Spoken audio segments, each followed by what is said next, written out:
Hello बच्चों, welcome to my YouTube channel learn point. आज एक ऐसे चैप्टर शुरू करने वाले हैं क्लास 9 का, जिसके बिना ज्योमेट्री अधूरी होती है और अधिकतर बच्चों को वो काफ़ी परेशान करती है। लेकिन आज हम उसे बहुत सरल तरीके से, बिल्कुल इजी तरीके से हम बताने वाले हैं, ताकि बच्चों को एक बार में समझ में आ जाए। उसका नाम है सर्कल। आज उसकी तीसरी वीडियो मैं अपलोड करने वाला हूँ।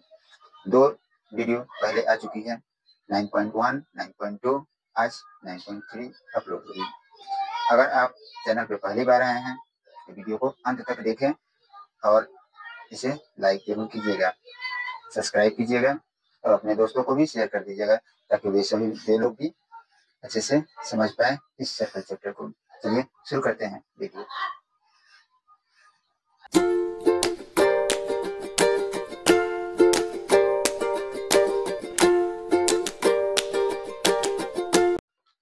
ये दिया हुआ है in figure 9.26।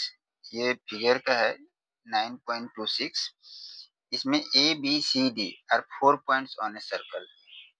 A C and B D intersect at a point E. यहाँ पर जो है दोनों आपस में क्या हो रहा है, इंटरसेक्ट कर रहा है, ए सी एंड बी डी। ठीक है, सच डेट यहाँ पे अब फाइंड करना है एंगल बी ए सी।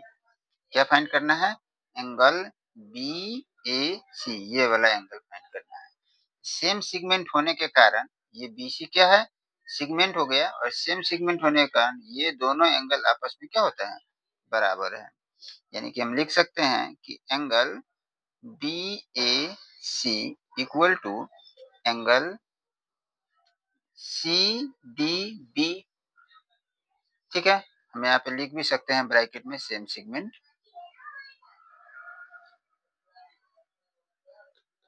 ठीक है, अब यहाँ पर हम लेते हैं कि angle C E B, angle C E B equal to angle C D E plus angle E C D.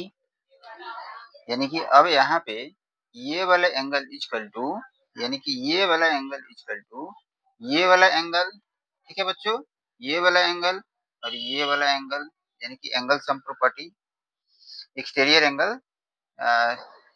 यहाँ पे लिख सकते हो कि एक्सटीरियर एंगल सम प्रॉपर्टी। ठीक है, सॉरी।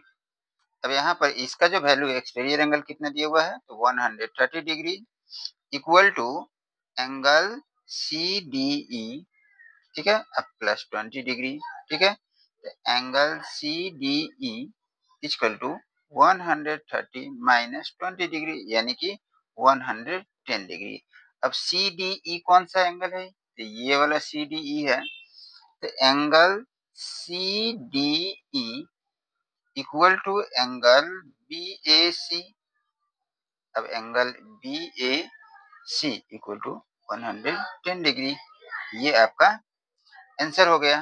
ठीक है बच्चों, फिर अगले क्वेश्चन पे चलते हैं।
इस ट्रायंगल में दिया हुआ है ABCD is a cyclic quadrilateral, ठीक है, whose diagonal intersect at a point E। यहाँ पर जो डायगोनल है वो आपस में इंटरसेक्ट कर रहा है E पर।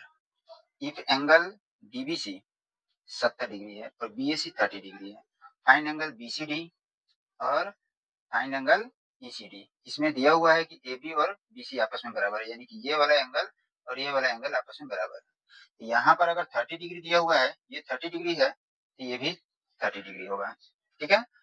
क्यों? क्योंकि दोनों AB और BC आपस में बराबर है। अब चलते हैं, लिखते हैं यहाँ पर कि angle CAD equal to angle DBC equal to 70 degree, ठीक है। अभी कैसे 70 डिग्री हुआ? तो अब ये जो है वो इस वाले लाइन सेगमेंट पे बना हुआ है दोनों एंगल, ठीक है, इस वाले लाइन सेगमेंट पे दोनों एंगल बना हुआ है। सेगमेंट ये angle in the same segment होने के कारण दोनों का एंगल इक्वल हो गया। अब यहाँ पे angle DAB equal to angle CAD plus angle BAC।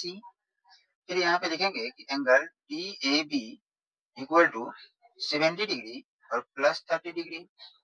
अब angle DAB equal to 100 degree हो गया, ठीक है। अब फिर आगे हम चलते हैं कि यहाँ पे angle DAB plus angle BCD equal to 180 degree, यानी कि DAB यानी कि ये वाला एंगल और ये वाले एंगल का सम 180 होता है। कैसे होता है? हम लिख सकते हैं साइक्लिक क्वाड्रिलेटरल, ठीक है, साइक्लिक क्वाड्रिलेटरल, ठीक है। अब यहाँ पे हम आगे चलते हैं, एंगल BCD इक्वल टू इसका वैल्यू जो है BCD इक्वल टू इसका वैल्यू हम पुट करेंगे 180 minus 100 degree. Angle BCD equal to कितना हो गया? 80 डिग्री। इसका मतलब हो गया ये BCD जो है ये वाला एंगल, इसका वैल्यू कितना हो गया? 80 डिग्री। अब यहाँ पे हम लिखते हैं कि एंगल BAE, ठीक है, BAE equal to BCD, angle BCD, ठीक है। अब इक्वल टू ये 30 डिग्री, क्योंकि दोनों साइड इक्वल था।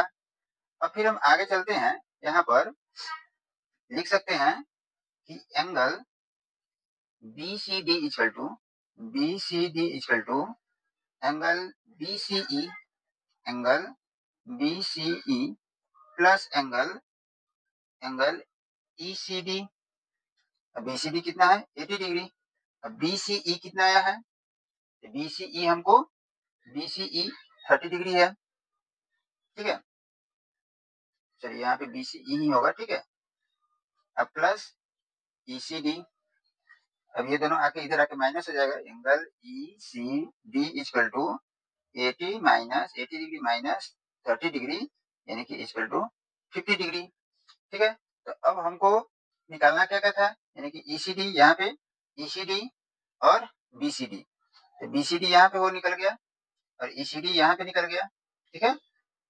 अब अगर इसमें थोड़ा सा भी नहीं कहीं समझ में आया हो तो आप लोग हमें कमेंट करके जरूर बताइएगा और अपने दोस्तों को भी शेयर कीजिएगा, लाइक कर दीजिए, सब्सक्राइब कर दीजिए, ठीक है, ताकि हमें भी और जिज्ञासा हो कि आगे हम और वीडियो और अच्छा कंटेंट्स लेकर आए और अच्छा वीडियो लेकर आए।